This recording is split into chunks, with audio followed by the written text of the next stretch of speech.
This is The Top, where I interview entrepreneurs who are number one or number two in their industry in terms of revenue or customer base.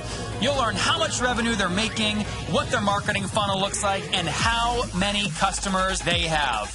I'm now at $20,000 per talk. 5 and 6 million. He is hell-bent on global domination. We just broke our 100,000 unit sold mark. And I'm your host, Nathan Latka. Many of you who I've met in person have seen my unbelievable dashboards that I built. You know, I'm an analytics-like crazy person. I love the data, and I love presenting the data in beautiful dashboards that my team can use on their mobile devices, their phones, and TVs throughout the office. Now, the way I do this without having to hire a big development team is at nathanlatka.com/analytics. It's using a company called Clipfolio, and I'll tell you more later on in the show how I use them. It's nathanlatka.com/analytics. This is episode 654. Coming up tomorrow morning, you'll learn from the Expensify CEO, David Barrett, which has passed 450,000 customers, each paying $9 per month for expense reports that don't suck. My question is, will he beat Intuit at its own game? Good morning, everybody. Our guest this morning is Dale Beaumont, and he's an award-winning technology entrepreneur, international speaker, and author of 16 best-selling books. He started his first business at age 19 and has been building companies ever since. One of those companies is now a multi-million-dollar enterprise, which has enabled Dale to become an investor, philanthropist, and to step foot in over 70 countries. All right, Dale, are you ready to take us to the top? I am. Let's have a chat. Okay, so a few things. Technology entrepreneur, best-selling speaker of 16 books. People always hit me hard. They go, Nathan, you can't have these bestsellers on that are like Amazon bestsellers. Like, it's too easy to game. It's a bunch of baloney. So when you say 16 best-selling books, what does that mean? And generally, what are the books about? Yeah, so I started publishing books. My first one was published in 2001. So that's way before the kind of the days of Amazon. It's the days when we actually had these things called bookshops, and people used to go in there and actually buy them.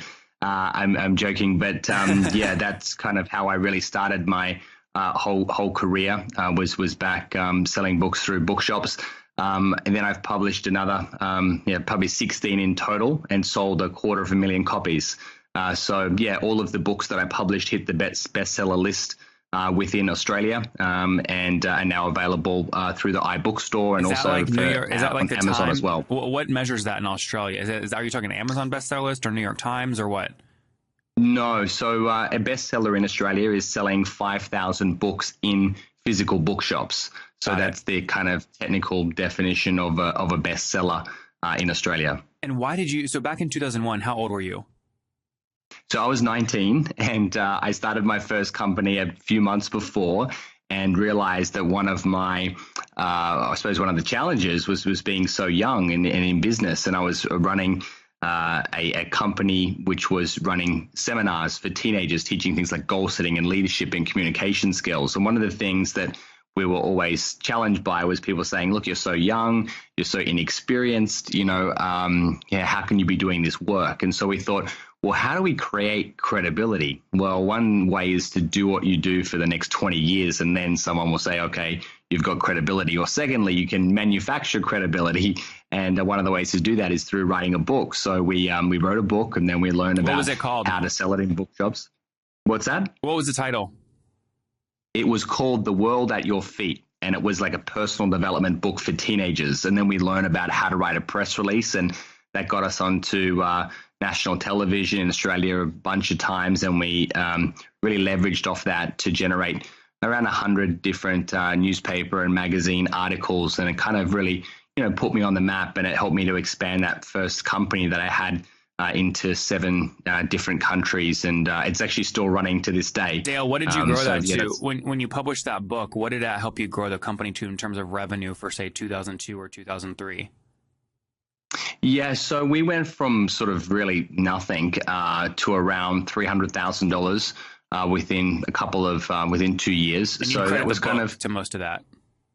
Yeah, the book was really the kind of the starting point for the whole kind of journey, because it really gave us the credibility that we needed to get it to get the attention of the media. Because at the time, being 19 years of age, we couldn't afford to run ads on the television or radio or in the newspapers. So the only way to get the message out there was actually through people writing about us and sharing our story. So that was kind of the launch pad. And then I got kind of busy for the next 4 years expanding that business.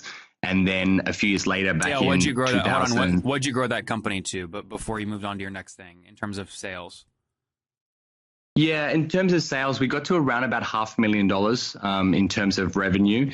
But that's when I kind of decided I wanted to start looking at some other business ventures, and I had this passion for publishing. So I came up with this series of books called the Secrets Exposed series, and we published 15 books in the space of 2.5 years. So that was kind of a record in Australia. That headline is so all broad. Of these books were interview books that I did, where I would pick a topic, like, for example, marketing experts, small business owners, great public speakers, property millionaires, and I'd find 15 of the best people in that particular field. I'd interview them all, collate all their ideas, and put them together in a book. This is kind of, again, before the days of podcast interviews. I had to do it all the recording way and transcribe them all and put them all into a book. But we published 15 of those books, promoted them really well. Self-published, or did you hook up with a publisher? All self-published, and to sell that amount of books, 250,000 all self-published was good. And if you want to know the revenues, we did about $1.5 million in terms of book sales within the 2.5 years. What year? What were those 2.5 years? What was that? 2008, 2009, or something? Yeah, that was started in 2007, 2008, 2009. So I would have been, in my sort of 27, 28 years of age. Okay. And that was kind of like one of my, successful kind of ventures. What did it cost you? I know that you've published a bunch of books, so this might be tricky, but for someone else listening that thinking about self-publishing, your biggest cost is obviously actually publishing, like having a manufacturer make the book, the physical paper and binding it and all that. What did it cost you on average per book? So when you're doing more than about 5,000 copies, the price obviously comes way down. If you're doing 100, they might be $10 a piece. But if you're doing more than 5,000, they end up being less than $2 per book. So if you're printing, say, 5,000, it's about sort of $10,000. Now, one of the things that I did very, very successfully was to actually pre-sell my book before I actually had to cover the print bill. And the way that I actually did that is by pre-selling the books to the people that were in the books. So many of them went on to buy 1,000 copies. Then what I also did as well is I did a number of different partnerships with various companies and associations and non-for-profit groups and accelerators and any kind of organization that was around that particular topic, and they would pre-purchase certain books at a big discount. What was the sales copy like to the person that you included in the book that then you'd asked to purchase? In other words, did you say, hey, I'd like to interview you for this book, but as a part of that, I require that you buy 1,000 books? Or how did you literally structure that wording? And then give us the actual name of someone that did that. Yeah, so when I did 15 books, the first 4 books, there was no kind of requirement to purchase any copies. I literally found the best people that I could. And I did all the interviews, collated all the material, and just before I went to actually publish them, I then sent them all a proposal and basically said, "Hey, I'm going to print. This is your one and only chance to get them at a massive discount." And probably half of them actually purchased copies of the books. So once I then had the first 4 out, I had credibility, and then I was having people approach me saying, "Hey, when's your next book? I want to be in it." So what I then did is I raised the bar and I said, well, if you want to be in my next book, then you have to commit to purchasing 1,000 copies. And I was able to fill up, the next 11 books that way by having people actually commit to purchasing a certain number of copies. So that guaranteed, that we would be printing at least 20,000 copies per book. And then we went on to sell another 5,000 to 10,000 through bookshops. And Dale, name one person that actually did that, just to put a face to this idea. Name one person that purchased large amounts of books, or that did exactly that. That you reached out to, said, "I want to be in your book." That they bought 1,000, and then they were in the book.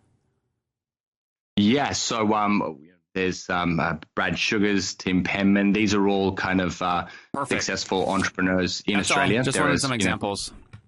That's fine. There's about 214 different people that we interviewed. So, you can just check them on any of the book covers. That's great. Okay, wonderful. And then, so move us forward. So it's 2010, 2011 at this point. You had a company, you were an information company, you did up to about 500 grand in annual revenue. Then you started kind of really writing books rapidly, did about 1.2 million there. Then you kind of get the itch to become a philanthropist and start investing in, I guess, 2009, 2010. Where'd you go? Yeah, so I started a company called Business Blueprint. And how it sort of started was that having been in business, for 8 or 9 years up until that particular point, I started to see this shift. The digital revolution had kind of started, that Google was now the kind of main way to market. Yellow Pages was kind of dying. This thing called Facebook had just popped up. YouTube was just purchased for, over $1 billion by Google. And business owners were kind of feeling that everything's changing, and but they had no idea what to kind of do about this shift. They'd talk to their accountant, they'd have no idea. None of their friends would, kind of know what's going on. And so I basically started a company teaching small business owners across Australia and New Zealand how to use technology to improve their business. And it started off, from scratch, and we've grown it very successfully over the last 7 years. Now it's a business that does more than $5 million a year in revenue, and it's a really fantastic business where all info product sales.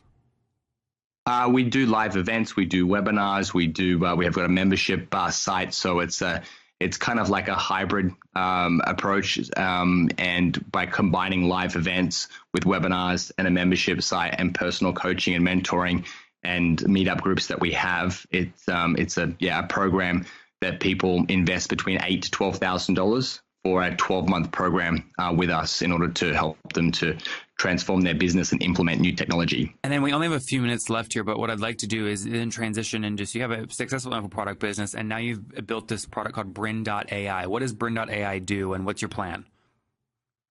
Yeah, so my goal is to provide business education and support at like infinite scale. And because there's 500 million small business owners on the planet, and with the current model I have of live events and meetups and webinars, it's never going to reach the kind of the masses. And I also did some research and found out that less than 1% of people have a business coach or business advisor. So I thought, wouldn't it be cool if we could create a product that gives everyone the chance to have a business advisor? Now that's not going to be possible with human advisors, but we can do that through technology. That sort of led me to research artificial intelligence. And so 2 years ago, we actually started building the world's first artificially intelligent business advisor. So her name is Brin, and Brin's like the Siri for business. And it's a smartphone app that you can download. It's free right now on both Android and iOS. And we've built a library of over 1,000 videos that are built into the app. And we're just a few weeks away from releasing the artificial intelligence module, which will know the answer to over 5,000 business questions. So in the same way you talk to Siri, you touch a button and you ask a question: how do I generate more leads? Or how do I, how do I employ my first staff member? Or how do I develop a podcast? Whatever you want to know. And there's answers to thousands of business questions instantly. So it's pretty cool technology. And Dale, and why would I not just Google tool. this? Why would I not just Google how to get more leads or how to grow a podcast? Yeah, sure. So the benefit of being able to use it through the app is that oftentimes you'll be able to just touch a finger, use your voice, and then when you get the answer, it will then have a conversation with you to basically diagnose your particular problem, and then it will link you to a series of training videos that we have that dive deeper into that subject. So it's all kind of in one place, and all you need to do is just pull out your phone, and it's right there. And how many? Obviously, the landing page is already up at Brin.ai. How many people have downloaded this in the App Store so far? So we've had 21,000 downloads within the past 6 months. So it's off to a good start, and we have around 4,500 people using it now every week. And just guys, listeners, in case you're listening to this episode later, we're recording here in March 2017. So that's what past 6 months mean. Yep, exactly. So we launched it, and we've just been kind of growing the number of users on the platform and listening to kind of feedback and working on all the technology as well. Are you measuring things like utility? Like, how, of the 21,000 people that have downloaded it, how many of them have opened it more than 5 times? Yeah, so we've had overall, we've had 164, I think, thousand user sessions. So we can go in and do a whole bunch of analysis, the cohort analysis in terms of how many times people are using. But on average, you can kind of say that the average person is using it at least 5 times. But of course, there's some people that just download it once, and there's some people that have used it 10 or 20 times. But we can drill down and go through all of the individual numbers whenever we need. Yeah, that's what'll be fascinating for me. Maybe to have you back on in a year, because I see so many of these info product things. The issue is not driving downloads, because usually they're built by very smart marketers like yourself. The issue is utility, in that most apps you download, you don't open. I mean, I maybe on my phone open maybe 5 apps on a daily basis, and everything else just kind of sits in this graveyard. So I'm curious if how you're going to kind of build open loops into the tool to get people to continue engaging it on a weekly or monthly basis. And maybe we'll do a follow up later on that. But last question here, from a monetization perspective, any plans to monetize this? In other words, do teachers have to pay to put videos in here, or how are you making money from it? Yeah, so right now I've been able to self-fund it from the existing company that I have that's been being quite successful. But now we're actually being approached by corporate partners, insurance companies, banks, telecommunications companies as well, that are all trying to speak to small business owners. And so I've got an amazing product that small business owners love and are using on a regular basis. And so what we're doing now is offering partnership packages whereby those corporate partners can actually can receive ads within the actual product, and also we can help them to create digital content as well to serve their customers, and then they can benefit from all the cross promotion from the other non-competing businesses. So that's kind of conversations we're having right now, and there's looks like there'll be a number of them coming on board within the next few weeks, which is exciting. When I was recently in New York meeting dozens and dozens of you that listen to the show, I showed many of you guys my SaaS analytics dashboard. I also showed you my website kind of conversion dashboard, from impression to free trial to paying customer, along with many other dashboards I use in my business, like my social media command center and a few others. Now, all of these are built with one tool. I just dragged and dropped them together.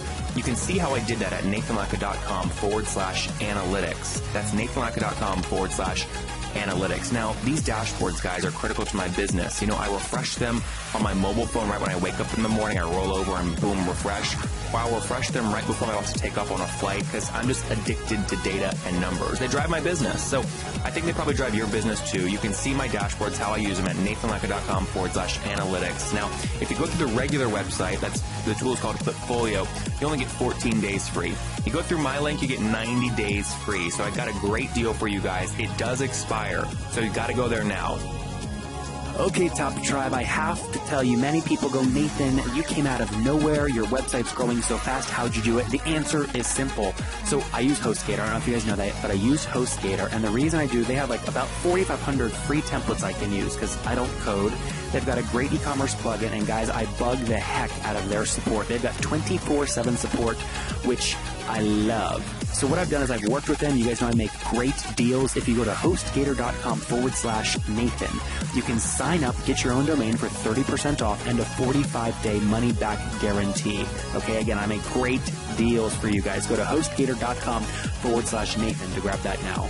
All right, Dale, let's wrap up here with the famous 5. Number 1, besides any of your own, what's your favorite business book? Favorite business book would be The 7-Day Weekend. Number 2, is there a CEO you're following or studying right now? CEO, it would be probably Mark Zuckerberg. Number 3, is there a favorite online tool you have? Favorite online tool is actually on my smartphone. It's called Voxer, Voxer, and I use it to communicate with my team, and it's awesome. Number 4, how many hours of sleep do you get every night? Probably 7. Okay, and what's your situation? Married, single, do you have kids? married, 2 kids, and enjoy travel. That's great. And Dale, how old are you today? I'm 35. So last question, take us back 15 years. What do you wish your 20-year-old self knew? What I wish I suppose it would be just to really have fun and kind of enjoy the journey. I think the first 10 years I worked really, really hard and delayed a lot of kind of like fun stuff because I was always, too busy working. So I think it's important to live your life on the way through as well, because you never know what's going to be around the corner. So make sure you work hard, hustle, all those things that everyone says, but enjoy the journey too. Guys, there you have it from Dale Beaumont. Around 19, he was launching his first business, did about $100,000 in sales, published a book, grew it to $300,000, published more books, continued and had success doing that. 16 bestsellers down there in Australia, did about 1.2 million in book sales. Built that then into a business, a company that helped businesses and gave business advice, business automation, specifically driving that to about $5 million in revenue before launching his newest product, Brin.ai, which helps, again, business owners get kind of advice and information on demand via an app with 21,000 downloads so far. Dale, thank you for taking us to the top. Thanks so much, Nathan. Great chatting. If you enjoyed Dale today, go back and listen to Maria Gotch yesterday.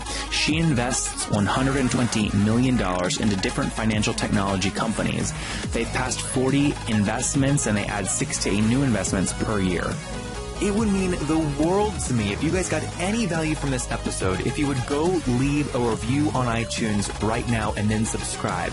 I hustle like heck to get these episodes out every freaking day for you guys. And trust me, I love it. I would do it with no listeners, but boy, oh boy, it makes my day and it makes my team's day when we see great reviews and get your feedback. So thanks so much. Okay, Top Tribe, I love giving away free money. I feel like Oprah giving away cars, and I have something special for you today. How many of you have heard our super sharp guests talk about success they've had with Facebook and Google Ads? Well, all of you listening right now, yes, if you're listening, you get $100 in free AdWords. Here's how you get it, okay? Again, thanks for listening. Get the free $100 from Google right when you sign up with my website host provider, HostGator. Go sign up now to get your free money. HostGator.com/Nathan. Again, that's HostGator.com/Nathan.